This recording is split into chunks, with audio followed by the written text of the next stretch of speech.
William Barber is an American Protestant pastor. During the COVID-19 pandemic, he spoke out boldly, reasoning that people in power are too comfortable with other people's debts. The English writer Alistair Bonnet argues that place is the fabric of our lives. As I listened during the week to a young man planning to marry later this year, and he struggled with his fiancée to find a house to build a home together, I thought that people in power are too comfortable with other people's homelessness and despair. The housing shortage in Ireland today is a crisis not just of accommodation, but of places in which families may be planted and flourish. Our reading from the Acts of the Apostles portrays Peter speaking critically of his generation. As I listened to this reading, I found myself tired of contemporary commentators constantly criticizing previous generations, while so much is in distress in this generation. Our contemporary culture is a fearful one.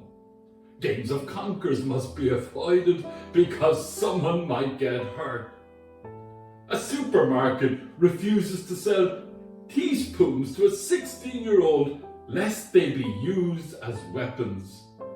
In universities, students demand safe places in which they can take refuge from people who might challenge them.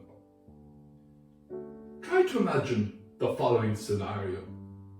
Imagine you're stranded on a raft in the middle of the ocean, along with a CEO, a doctor, a musician, a student, and an unemployed person.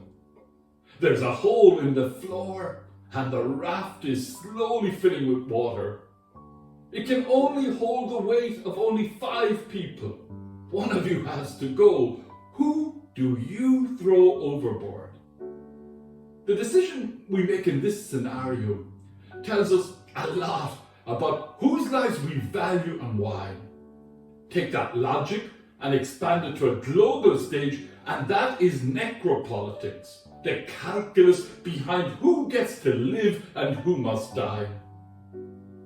The readings for Good Shepherd Sunday challenge the necropolitics of our typical political leaders with the politics of the Good Shepherd, a politics of abundant life.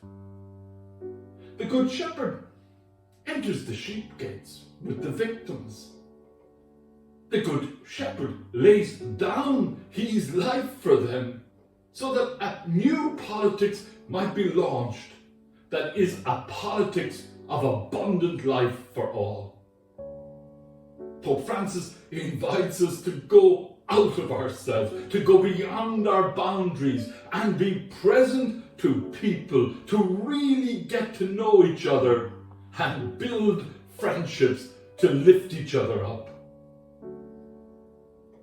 I recently learned that many of the phone and computer games that our children play are priming our children for gambling. Colin O'Gara, a clinical professor of psychiatry at UCD, said even games rated safe for 3-year-olds could include gambling features. You can have games which are coded 3+ here in Ireland, and parents feel that they are safe because of the rating. And little do they know that there are gambling features within the apps. O'Gara explained that the ongoing development of the brain throughout childhood and adolescence was a critical time in terms of habit formation, with a wide body of research linking increased exposure to gambling before 18 to the development of an addiction. The pervasiveness of gambling features is due in part to the huge rise in loot boxes and card packs, which players purchase in the hope of winning random rewards. A growing issue is that players are often prevented from completing games or remaining competitive with their peers unless they gamble on these rewards. O'Gara believes that companies have tapped into a gold mine.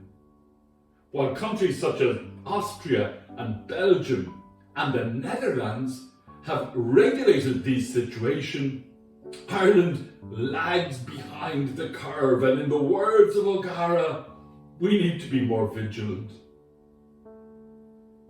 The Christian understanding of what it means to be alive is thoroughly countercultural. It ought to have a health warning. Following the Lord of life is a hazardous adventure for which there are no insurance policies. As St. Richard of Chichester said, "What I spent I had, what I kept I lost, but what I gave I have." Amen.